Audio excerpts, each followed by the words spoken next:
has become a little bit of a, yes, it was very powerful on 12.2, and before it was an incredibly potent pick, but with the meta developing as fast as it is and how long the LPL has stayed on this 12.2 patch, teams have figured it out. So I like the Ryze kind of coming into a higher priority here. Rare Adam saying, yep, cool, we'll take the Jinx and the Xin Zhao, we don't care.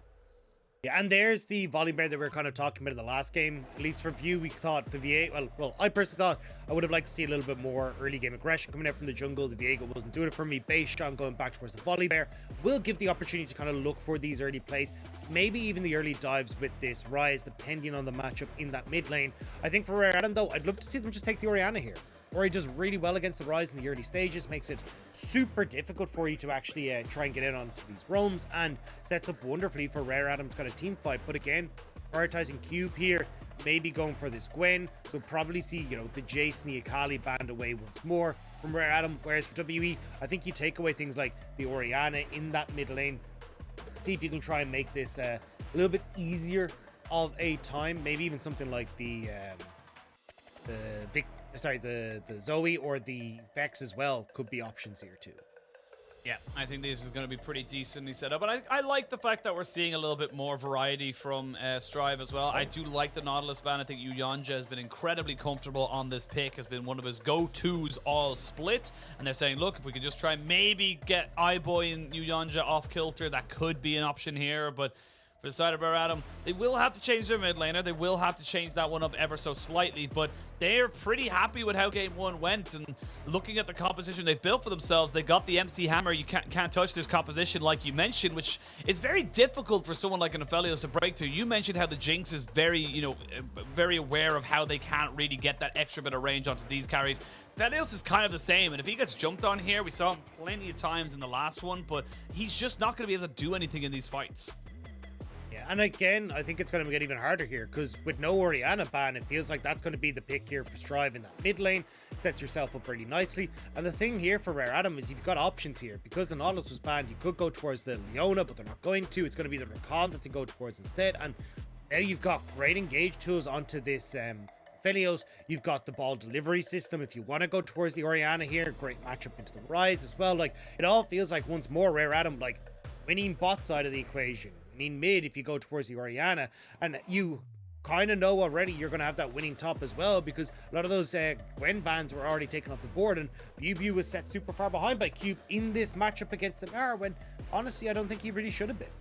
Yeah, I completely agree. Karma locked in, though, does give the bot side of WE a very early advantage. They should be able to have the push and should be able to set up some decent rotations here, or even just get some early objectives on that bot side of the map. That's going to be locked and loaded there. So where do you go for this? I would love, like you mentioned, to see the Orianna. I think the Orianna really does well to kind of round out this composition if you're looking for team fights. But if you're looking for a bit more pick composition, the Twist of Fate could do there. So again, plenty of options here and available for Strive, regardless of whatever he wants his comp to be. I'm not a fan of the Twisted Fate though, just because you lose that matchup in the mid lane so heavily, and it becomes really difficult for you to actually try and play out the map state. You just don't have pressure on the side because, you know, Ryze clears faster than you, Ryze is tankier than you, and then offers more in team fights. So I like that we're seeing Strive move back over instead towards the Orianna. And now you've got this incredibly potent team fighting comp for Rare Adam with good sideline control and the 1-4 for the Gwen. And you can just look to scale into the later portion of the game. Whereas when you look across at WE, it feels like they really need to get the ball rolling early, with Beishang trying to set up for these dives towards the bottom side, try and use the fact you've got push from Kedaya, and in theory Xiye finding windows of opportunity to roam, but definitely a little bit more difficult with an Orianna pairing with them. And then there's so many ball delivery systems. You can put on the Xin Zhao, the Rakan, you can, hell, even if you're really feeling it, you can put it onto the Gwen. And the survivability it gives a lot of your players is just, or the utility it gives a lot of your team is just a fantastic pick overall. So we'll see how they're able to go. It is going to be locked and loaded here for RA as WE, they're desperate to try and get something back. It is a difficult setup for them right now. They're going to have to really dig deep if they want to try and make this one work. And again, it feels like maybe we've got a little bit more early game pressure coming through from WE, like a little bit more productivity on their side, but we're going to have to see if it's going to be able to work. And I'm definitely going to be keeping my eyes on Xiye once more. Not the greatest of matchups. We saw him really struggle against Strive in the last game. Maybe he can have a bit of a better time this time around.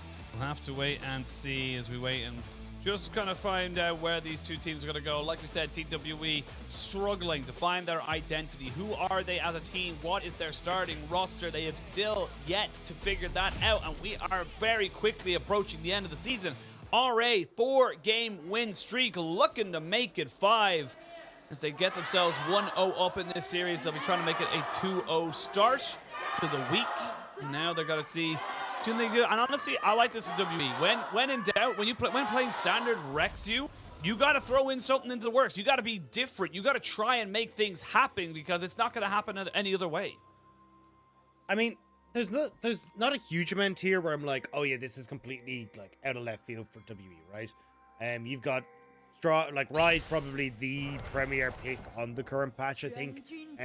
Just so insanely strong, just with the versatility offers in the draft. And both being able to play team fights with the new tank build and also having pressure on side lanes, the ability to roam in the early stages, it means Ryze kind of has a prominent spot at all points in time. BiuBiu going back towards this Gnar, I think this time around, going for that Hullbreaker build will be pretty massive for him, trying to play out through this kind of 1-3-1 that WE have set themselves up with the potential of playing for. And as well, just Kedaya kind of going, right, well, we don't really see a huge amount of pressure onto this bot side. In fact, we've got like Beishang who can try and set up for these dives, so having that pushing bot lane could work out. I see a little bit of a level 1 coming out here. Yuyancha just keep away, gets the knock up in, and a little bit of peppered damage here. Kedaya gonna try and get that one traded back. It is probably a better trade overall for the side of RA. Very close, though. I would want to make a quick note before we jump into this game and really see some action going. Feels great to have crowds back. Finally having the crowds back in the stadium, getting the cheers, the signs, the reactions. It feels good. It feels like, you know, League of Legends is healing, you know? Yeah, and I think, well, for esports as well, it's been nice to get those crowds back and actually have supposed to be the energy that comes with it as well. It gives it just a very different feel, both to, I mean, casters, players, and also the crowd who get to be there. So it'd be nice to get back towards normalcy in that regard. But coming back into this game, normalcy pretty much across the board. Beishang going for a full clear as he starts to move down towards this bottom side. Whereas when you look towards Leyan, he's gone the opposite direction. So trying to play up towards Cube in the early stages and make sure that he can actually crash this wave and use the advantage that Cube has managed to garner for himself once more.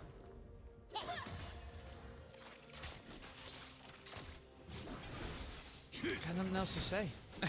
Yeah. I was like, you know what? I'm gonna let it air out and see what happens. But that's a lot harder. That's a lot harder when you're not right beside each other to kind of like indicate I'm letting it air out. So yeah, there is always that little bit. It's like, has he DC'd? Is he gone? Is he gone? Yeah. That's what I was thinking. I was like, oh, I could just like let it go for a bit. Yeah, he's gonna walk in. He's probably gonna lose his flash here, or actually maybe not. They actually don't have full information where Beishang. Actually, I lied, complete lie. I'm sorry to everyone if I lied, but they had a full idea of where Beishang was. So I like that from Leyan saying, look, I can't contest this. I gotta just walk away. They now know exactly where the big old bear is, and they're gonna be able to try and just play defensive because of that. But yeah, like we're saying, being not in person physically is it's tough to cast sometimes. And ooh, Yuyancha in a lot of trouble. He's going to flash away after getting the heal. The flash forward, and not enough. The auto attack wasn't quite there. That's going to be the flashes burnt now off of the jungler and the support of WE and RA respectfully. But you're losing a lot now here as RA. Yeah, just a missed auto by Beishang. I think it went on towards iBoy. It means he doesn't quite have the damage with the follow of W to kill them, but correctly stated, right? Not getting this big wave, that crash. Now you're looking at a level 3 still for iBoy, level 4 coming shortly for Stay, and just a full wave lost here, which has that advantage now for Stay in the bottom side. And this is what we kind of can see like Beishang being able to bring, where he started to try and teeter over from what was his style in 2021 into this kind of new style, but just have to see if WE will be able to, again, like bring this into strong team fights. Use the fact that Stay has this advantage now to look for early skirmishes around things like the Dragons, the Rift Heralds, and even just trying to find the 1v1s for Stay versus Curious to see if they actually did spot out Leyan there. Looked like he just gotten himself around the corner without being spotted, but had an inkling that something was going down. They backed themselves away, and there's going to be a pretty easy reset here for Kedaya. Stay did, however, stay. He means he's going to have to try and soak up this wave as it does end up crashing. I like this from Leyan, just making sure that the bot lane that did get a lot of early attention there from Beishang is going to be able to at least equal it out and get themselves a decent reset. The dragon is available, but I don't think we're going to be seeing as early start here for RA. The Volibear and obviously the mid lane, a lot more, you know, stable for the side of WE. Yeah, I don't know why Stay didn't reset though.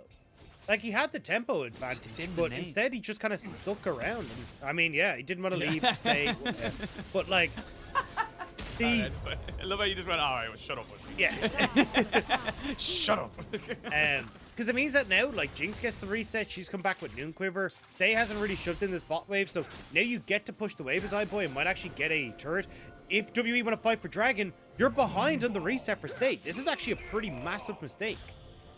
Yeah, they're saying, like, it's kind of, you're very far behind on the power curve right now, and if WB want to go for this, they will have to try and do this with a little bit of a disadvantage in the items. I will say, though, with the Karma and the Volibear, it becomes very, very easy for them to be able to zone away. It does mean they can secure that objective. Very nicely done there by WE. They are not punished for that lack of a back, but... They are, because now Stay is stuck in lane once more. Because iBoy's going to be able to show up being consistently. That push that you had with the Karma is no longer a factor. And now you can actually start to press in on this terror. So Stay is now once more stuck and has to stay in this lane when he's now, despite the big lead he had, down a significant item disadvantage. Well, he is a little ahead on CS for the moment. Like I said, still yet to get a reset as we now see Strive getting Rune prisoned up. Obviously, or harassment, I should say.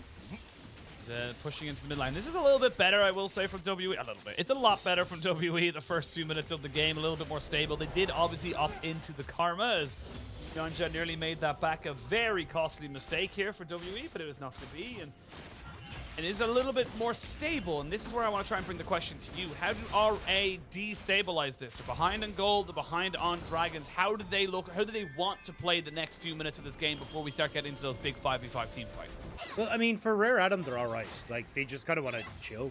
Like, get to the later portion of the game. Like, use the fact that you can continuously push in here as iBoy to get advantages.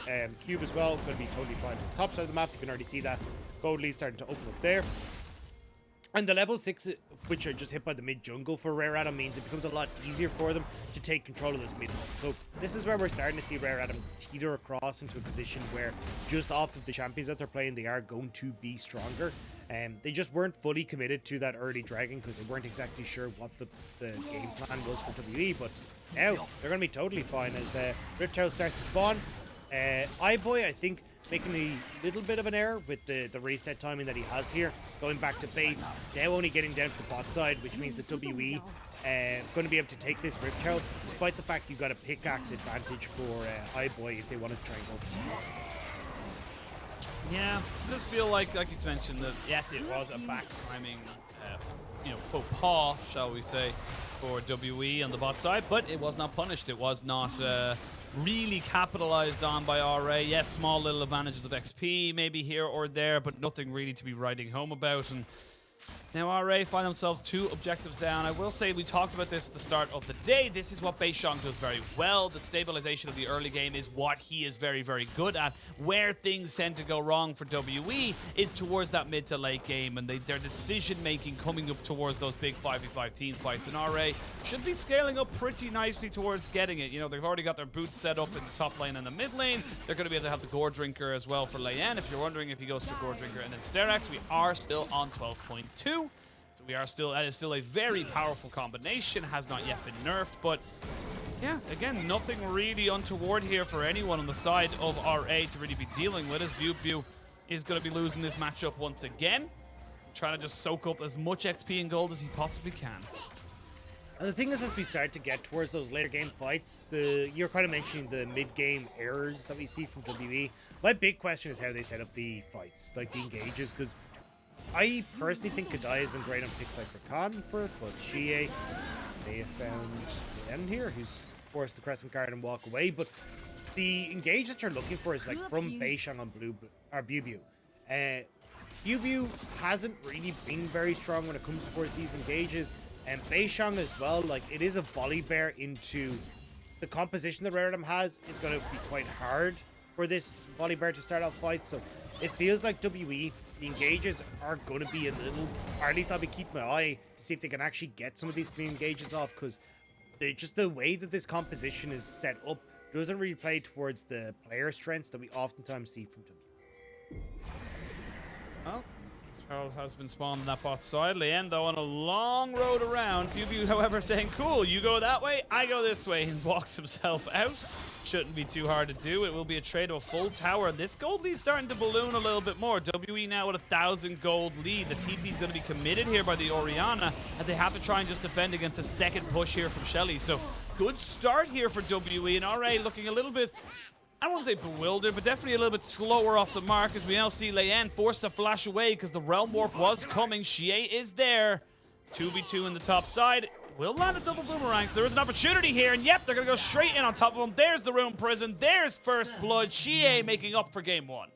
Yeah, and it was just that Strive had to move down to that bot side to try and protect the Rift Herald push, so meant that they were able to collapse onto top side. Nice job from Xiye to recognize the timing, and now WE get that first kill and make it a little bit more onto this top end as well. See, with the move here coming through from Stay and Dia, they're going to start to rotate in towards mid lane and start to see if they can work this down. And with all this early pressure going towards Stay, Stay is super far accelerated, sitting only about 300 gold ahead of iBoy, but still should be able to use the fact that he has this early lead to pick up a Gale Force and try and find these 1v1s against iBoy if they're left alone in the mid. Yeah, it is a Kraken Slayer here for iBoy, so he's going to be able to burn through a couple of these health bars. But like you said, Stay is going to be pretty big himself. Should be able to reset, possibly pick himself up the Gale Force, and then move on to, his second item. I'm curious to see if he goes Collector or into the Lord Dominic's Regards, or maybe even Bloodthirster. We've seen plenty of variations on a second item here for the Aphelios. And RA, not as convincing in game 2 as they were in game 1. Again, it's not a million miles away. I'm trying to just be more positive towards Team WE, because this is the part that we know they're good at with Beishang. Beishang exceptionally powerful when it comes to the early game, always roaming around the map. It is that mid to late game shot calling that we tend to see WE fall apart. So, good start from WE, but I want to see a little bit more. I want to see them consistently keeping this. Well, with Dragon number 2 already gone the way of WE, it feels like they're in a relatively okay spot. As you say, 4 minutes still until that next one. Rift Town not going to be up for 3, so we're kind of just hovering on and waiting to see if WE can get to operating on this 1-3-1 split push. Feels like the best way to do it is like have Gnar fully extend this wave and bot side up to the tier 2, then try and circulate some vision control into this bot side jungle. Maybe look to see if you can create a numbers advantage in the mid lane, or at least zone iBoy and Yanja off that turret. Wait and see. This is the power you get with the Ryze, which is why we're seeing such a priority on it for most teams, in my opinion, is that you just build tanky. Oh, it's not building tanky just yet, but you generally build tanky, and you also just get a full kind of split push setup. So not really a lot Strive could do here, as Kedaya is sitting off to the side. That's going to be free plates here for Xiye. He's going to get himself a little bit further ahead. He's up about 500 gold, and it is very much the mid and the bot lane that is getting bigger and bigger for the side of WE. They are the ones that are going to be the late game carries, so good to see that at the moment they are making it work for them. I will say, though, we're only about 1,000 gold behind. RA are no spring chickens themselves, and that Kraken Slayer moving into the rapid fire cannon, this Jinx will become a problem, and as we always say, one big shockwave can change it all, so all eyes going to be onto the mid laner of Strive. I'm kind of surprised to see the Kraken Slayer in some regards, because it feels like the only way that iBoy really gets caught here is like a flash in from Beishang, or like BiuBiu getting a good flash ulti. And the Gale Force could be pretty clean and just like helping to keep you at bay for iBoy. Yes, you'll end up with like the 2 big tanky boys in BiuBiu and Beishang, and the true damage from the Kraken Slayer helps, but I don't know. I feel like positioning is going to be more impactful here for iBoy than the extra damage that the Kraken Slayer might have. Remember when Kraken Slayer was first announced at the item reworks? Everyone lost their collective minds. It's just like this moment of just like, oh my god! And it was just, I don't know why everyone just like got really, and then they realized that like it's like the most offensive of the 3 that you can pick for AD carries, but probably, depending on the situation, probably not the best, depending on the composition you're going up against. But I digress. WE now starting up Shelly. Wait to see now if RA want to go for it. They have got a flash quickness available to them on Yuyanjia, and clumping up like this would be very, very good for the Orianna shotgun. But Strive not really with his team just yet. It's actually Cube who's trying to make his presence known. They will get Yuyanjia down with the Ruin Prison as they maybe try and take this one down. There's a little bit of a pincer in. There's the Gnar ultimate going to be used onto Leyan, who uses the Crescent Guard. The Rift Herald does go down. I'm not quite sure who secured that one. Its quickness has been used. Leyan does fall. It was picked up there by the side of WE, so they secured it, but they've lost themselves 2, 3. It's 3 kills straight over to RA. That is not worth it for the second Rift Herald. Especially with 2 kills going over towards iBoy, the big part of the map was stay, and now that advantage has gone out the window. Rare Adam now starting to move in. I thought they were going to maybe look for this mid lane turret, but either way, I mean, Rare Adam coming out with the win, and this was something that we kind of highlighted against both FPX and RNG, is that the early team fighting from Rare Adam has gotten so much better. What's driving the top side, right? Completely zoning off Stay from being able to follow up in this fight because he knows he's got to deal with the shockwave. So Stay not getting any sort of auto attack damage off. Beishang isn't been able to get the support that he needs. But eventually that shockwave does hit onto both Xiye and Stay. Great play from Strive here, teetering on range of where he could be, you know, putting pressure onto WE, but not getting caught out himself and still finding the major shockwave. It's a big swing of gold now back in favor of RA. They've equalized the gold. Like you said, this goes all onto the Jinx. So iBoy now sitting very, very close to his rapid fire cannon. Has bridged that gap with Stay, and now RA starts to think. And this is again the moment we talked about, the decision making around these mid-game fights, that don't need to commit as hard for that Rift Herald, because again, I feel like the second Rift Herald especially is very much a bait to, you don't really get as guaranteed gold. Yes, you're getting top turret now, but you're going to lose bot in the exchange for it. So right now, RA keeping toe for toe, and they picked up the 3rd dragon of the game, so they get their first on the board. And Infernal Soul, we never really got to talk about it, is going to be traded off for mid lane priority, and this is where WE need to start picking up the pace. They are doing so successfully, but they do need to make sure they don't just fall apart when they go for these big engagements. I think Strive now has kind of been like playing off on side lanes quite a bit, and WE have been able to just find these moments to use the Rift Herald, but I don't think it matters too much, right? I think you're still in a pretty good position here as RA, especially when we talked about them having the late game scaling, and I don't think it'll be rapid fire for iBoy. I think it'll be Ruin's Hurricane in this fight, and just make sure that he can be this massive AoE DPS, especially if Strive is going to hit a couple of people with the shockwave. Imagine adding those Ruin Hurricane rockets into that mix as well. Xiye thought about going towards that bush, and thankfully for him and WE fans around the globe, he did not. He thought the better of it. RA now still got pressure in this mid lane. They did lose their tier 1, but they're looking to answer that one back right quick as they push in towards it. However, with Stay doing his namesake and staying into towards this mid lane, means he should be able to finish this one out. A quick look at the items, as we can see now some big item completions coming in. Cube working up towards his, I actually think it's a Lich Bane, is it? I'm not quite sure. After the Rift Maker, Gordrinker has been finished up for Leyan. Luden's Tempest also there for Strive, and of course we've hit on to iBoy as well. But on the other side of that, you do have the Divine Sunray here for BiuBiu, so some decent split push, or sorry, some decent damage coming out for him along some survivability, and of course the Turbo Chem Tank here for Beishang. So big thing though for the side of WE is Xiye's got himself 2 items. He's almost got himself the Fimbulwinter on top of his Everfrost, so that's a very tanky Ryze coming into the next few fights. Yeah, it'll be Cube going for the Cosmic Drive to round out his second item. Cosmic really Drive, strong. there we go. In the yeah, really strong as a second item, especially for Gwens who like to team fight. So definitely you can see Rare Adam like gearing up for these fights, and it works really well. Like this front line definitely needs a big engage tool with it, and that's exactly what Rakan offers. And one of the interactions that we don't get to see very often is that like stopwatch doesn't actually outlast the quickness. So oftentimes if you end up popping a stopwatch to deny the engagement from Rakan, he just sits on top of you and still manages to get the CC off. And especially with like chompers, shockwave, everything else that can follow up, oftentimes even these stopwatches won't save you. But WE right now playing the map quite well, catching out Rare Adam on the spot side, but it looks like Rare Adam trying to respond on the top lane. But they're a little bit behind on the play. WE are looking to collapse. But they don't really overcommit towards it. And to answer the grueling question we were thinking about, the Runans shall not be built. It is the rapid fire cannon here for iBoy. So sadly, he did not listen to you. He listened to me. And honestly, yeah, if RA lose the game, that's their fault. That's my fault, honestly. It's just a weird one because like the reason you build like the Gale Force Rapid Fire is like, oh, I want to poke a little bit, want to keep myself safe with the Gale Force. But in this scenario, iBoy poke isn't really going to play a major factor, right? Like, you're setting up for big team fights with good engage on either side. So as if you're convinced that you're going to be able to stay safe with the Kraken Slayer, then taking the Runins where you're able to, you know, hit onto multiple people, especially because BiuBiu and Beishang, even Xiye should all be within auto attack range. It feels like that's what you're trying to play for. So it just feels a little bit of a weird mix where you're going like halfway towards the full damage but still wanting that safety.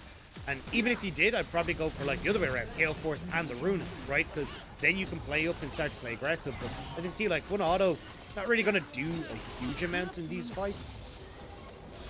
Not going to do a load, but does, as you say, give that little bit of extra safety. And, you know, depending on where, I think iBoy definitely as a player, historically this season so far, has maybe overstepped a little bit too more. So maybe this is just a way of keeping him on a proverbial leash.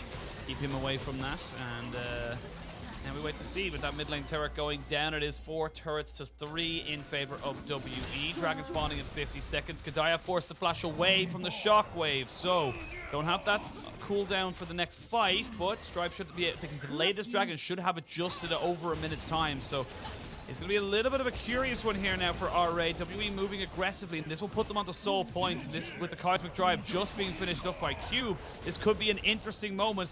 Excuse me, the smite used by Beishang. Yes, he has a second stack, but very aggressively poised to try and put himself into harm's way.